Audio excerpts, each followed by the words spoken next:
भगवान विष्णु और भगवान शिव के भक्त कार्तिक पूर्णिमा के दिन उपवास करते हैं और सुबह जल्दी स्नान करके और ये कार्तिक पूर्णिमा व्रत कथा पढ़ सुनकर अपने दिन की शुरुआत करते हैं। प्राचीन हिंदू धर्म ग्रंथों में कथा वर्णित है कि एक बार त्रिपुरासुर नामक एक दानव देवताओं को परास्त करने में सफल रहा और अंततः उसने पूरे विश्व पर विजय प्राप्त कर ली। ऐसा माना जाता है कि उसने अंतरिक्ष में 3 शहर बनाए और उनका नाम त्रिपुरा रखा। इस समय भगवान शिव देवताओं को बचाने के लिए आए और इस राक्षस का अपने धनुष बाण से वध कर दिया। दैत्य तारकासुर के 3 पुत्र थे, तारकाक्ष, कमलाक्ष और विद्युन्माली। जब भगवान शिव के पुत्र कार्तिकेय ने तारकासुर का वध कर दिया तो उसके पुत्रों को बहुत दुख हुआ। इसके बाद उन्होंने देवताओं से बदला लेने के लिए घोर तपस्या कर ब्रह्मा जी को प्रसन्न किया। ब्रह्मा जी प्रकट हुए तो असुरों ने उनसे अमर होने का वरदान मांगा, लेकिन ब्रह्मा जी ने उन्हें इसके अलावा कोई दूसरा वरदान मांगने के लिए कहा। तब उन तीनों ने ब्रह्मा जी से कहा कि आप हमारे लिए 3 नगरों का निर्माण करवाएं, हम इन नगरों में बैठकर सारी पृथ्वी पर आकाश मार्ग से घूमते रहें।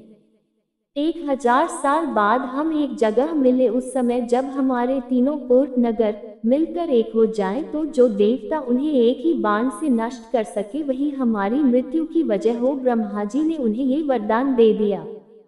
ब्रह्मा जी का वरदान पाकर तारकाक्ष, कमलाक्ष व विद्युन्माली बहुत प्रसन्न हुए।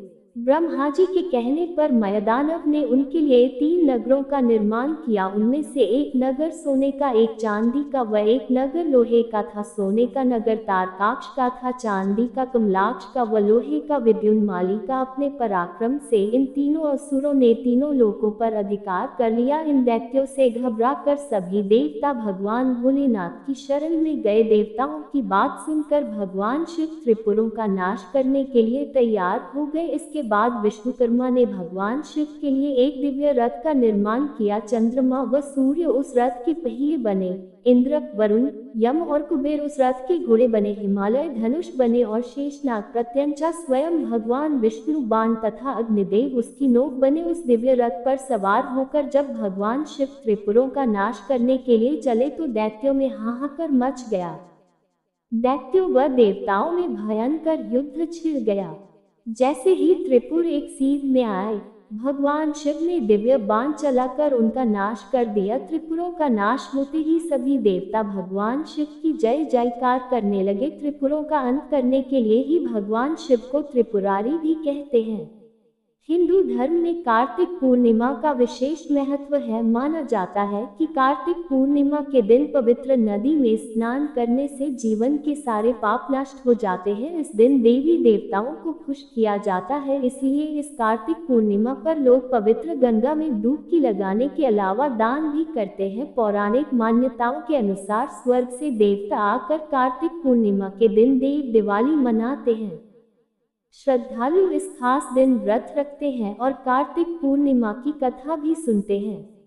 कार्तिक पूर्णिमा भगवान विष्णु और देवी वृंदा के विवाह समारोह का भी प्रतीक है। एक दिन दान पुण्य स्नान का करोड़ों गुना फल मिलता है। हर्षोल्लास के साथ देव दिवाली और इस उत्सव को मनाने के लिए देश में जगह जगह धार्मिक स्थलों पर कार्तिक पूर्णिमा मेले का आयोजन किया जाता है, जिसे कार्तिक पूर्णिमा स्नान मेले के रूप में जाना जाता है। ऐसे ही तथ्य पर महत्वपूर्ण भक्तिमय कथा कहानियों के लिए हमारे चैनल डिवाइन ज्ञान मंथन को लाइक, शेयर, सब्सक्राइब कर अपना आशीर्वाद अवश्य प्रदान करें। राधे राधे। जय श्री राम, जय माता दी।